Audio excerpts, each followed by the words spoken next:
Bismillahirrahmanirrahim. Allahumma salli ala Sayyidina Muhammad wa ala ali Sayyidina Muhammad.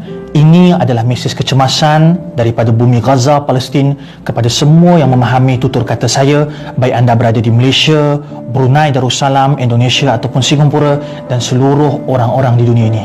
Sahabat-sahabat, bermula dengan sebuah artikel ditulis oleh David Hughes, seorang jurnalis daripada Middle East Eye yang telah dipetik oleh Al Jazeera tentang keadaan COVID-19 yang berada di Palestin, Gaza. David Hughes mengatakan bahawa di Gaza hanya ada 40 ward ICU yang beroperasi, sedangkan sekarang sahabat-sahabat di Gaza ada 10 orang yang berhadapan dengan penyakit COVID-19 dan di Palestin ada seramai 110 orang. Yang lebih memarahkan lagi, keadaan apabila orang-orang Palestin ini bersama-sama berkongsi dengan orang-orang Israel ataupun Yahudi. Israel dan juga Yahudi sekarang ini mereka berhadapan dengan penyakit ini lebih banyak. 1,000 orang yang dijangkiti dengan penyakit ini. Dan tuan-tuan kena ingat, penyakit ini, wabak ini tidak mengenal agama ataupun bangsa apabila menyerang. Maka apabila semua orang 1,110 ini ke barang kalian untuk menjangkiti lebih ramai orang, akan lebih tinggi. Dan saya telah menghubungi sahabat saya, seorang warga negara Malaysia yang berada di bumi Gaza kerana menyambung pelajaran, sahabat kami Nadir An-Nuri, dan saya bertanya kepada dia, adakah benar keadaan di Palestin amat-amat menyayat hati?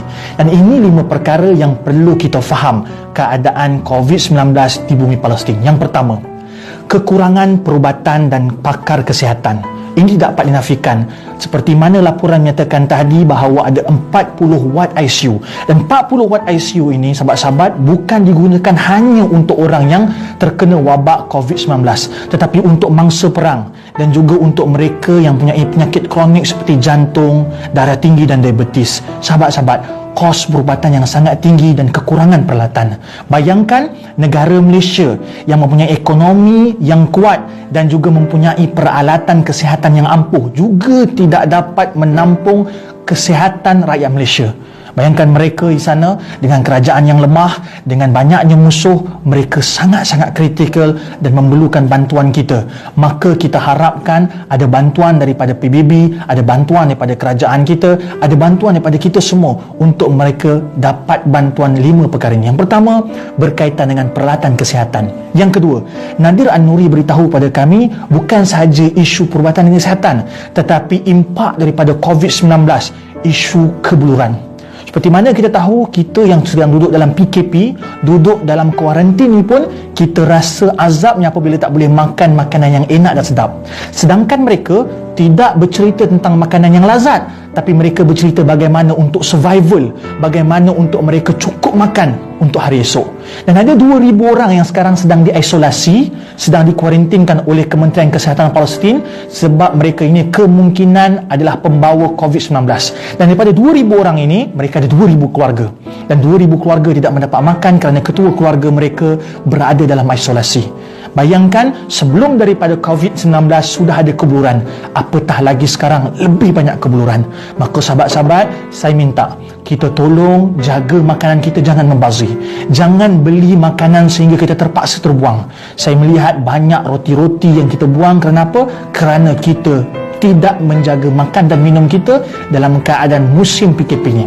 Yang ketiga, sahabat, Nadir An-Nuri beritahu pada kami, Israel, Zionis, laknatullah ini, dalam waktu yang kritikal ini, mereka mengambil kesempatan apabila dunia tidak memandang Gaza, tidak memandang Palestin, sebab semua sibuk dengan isu masing-masing. Seperti mana kita di sini, kita sibuk dengan PKP, kita sibuk dengan COVID-19, dan itu biasa. Tetapi dalam keadaan ini, mereka dengan jahatnya merobohkan rumah-rumah yang berada di Gaza. Mereka tidak berhenti untuk menzalimi walaupun dalam keadaan wabak ini sedang kemuncak.